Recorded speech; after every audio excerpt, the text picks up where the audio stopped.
Hello everyone, welcome back to our channel. Today let's make brinjal yellow cucumber curry in my style. Please support us. ఈ curry చేసుకోవడానికి ముందుగా ఒక కడాయి తీసుకొని అందులో సరిపడా నూనె వేసుకోవాలి.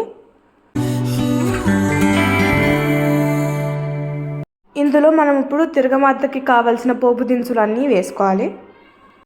వీటిని ఎర్రగా అయ్యేదాకా కొంచెం వేయించుకొని పెట్టుకోవాలి. తర్వాత ఒక స్పూన్ ఇంగువ వేసుకోవాలి. ఇది వేసుకోవడం వల్ల మంచి టేస్ట్ వస్తుంది, హెల్త్కి కూడా మంచిది. ఇంకా కట్ చేసుకొని పెట్టుకున్న ఉల్లిపాయలు, పచ్చిమిరపకాయలు ఇందులో అయితే వేసేసుకోవాలి.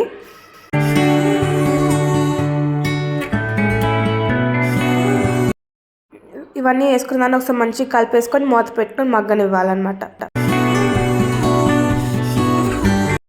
ఇక్కడ చూసినట్టయితే ఉల్లిపాయలన్నీ బాగా మగ్గిపోయాయి అనమాట. ఒక్కసారి కలిపేసుకోవాలి, అడుగంటకుండా ఉంటుంది. వంకాయలు కనరకుండా ఉండడానికి ముందు కట్ చేసుకొని నీళ్ళలో నానేసుకొని పెట్టుకోవాలి. ఆ వంకాయల్ని వేగిన ఉల్లిపాయల్లోకి మనం వేసుకోవాలి.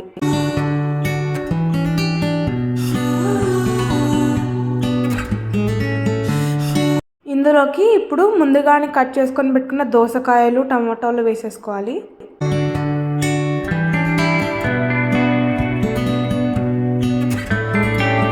ఇవన్నీ అయితే వేసిన తర్వాత ఒకసారి మనం బాగా కలుపుకుందాం. ఇది ఇలా కలుపుకున్న తర్వాత ఇందులోకి మనం కొంచెం పసుపు వేసుకోవాలి. ఈ పసుపు అనేది మనకి కూరల్లో కలర్కి కానివ్వండి, యాంటీబయోటిక్ కింద కూడా ఉపయోగపడుతుంది.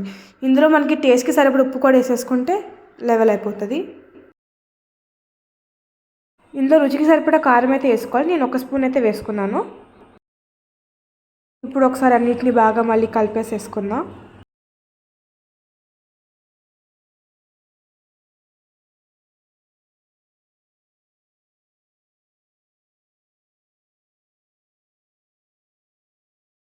ఈ కొంచెంసేపు మూత పెట్టేసి మగ్గనిద్దాం. ఈ మగ్గాయి ఇప్పుడు ఒకసారి కలిపేసుకుందాం. మగ్గాయి లేదనేది అక్కడ ఉడుకుతున్నప్పుడు వాటర్ అయితే ఏదైతే బయటకు వచ్చిందో దాన్ని బట్టి మనకు తెలుస్తుంది ఇది బాగా మగ్గింది అనేసి. ఒకసారి బాగా కలుపుకున్న తర్వాత కొంచెం పావు గ్లాస్ వాటర్ అయితే పోసుకోవాలి. మనం చేసుకునే క్వాంటిటీకి అది సరిపోతుంది. కొంచెం వాటర్ ఎక్కువైనా కూడా ఉడకడానికి చాలా టైం పడుతుంది. ఒకసారి దీన్ని మంచిగా కలిపేసుకుంటే సరిపోతుంది అనమాట.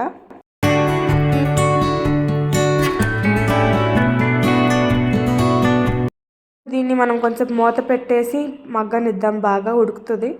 కొంచెం సేపు అయినాక మధ్య మధ్య చూసుకోవాలి. ఒకసారి ఇలా వాటర్ వస్తుంది కదా, ఇప్పుడు కలిపేసేసుకుంటే కొంచెం తెలుస్తుంది పర్ఫెక్ట్గా అయిందో లేదో.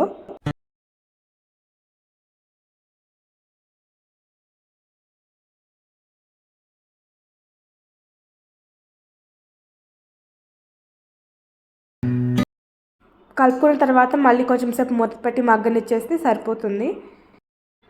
మన వంకాయ దోసకాయ కర్రీ అయితే ఫైనల్గా రెడీ అయిపోయింది. జస్ట్ ఒక్కసారి లాస్ట్లో కలిపేసేసుకొని సర్వ్ చేసుకుంటే అయిపోతుంది.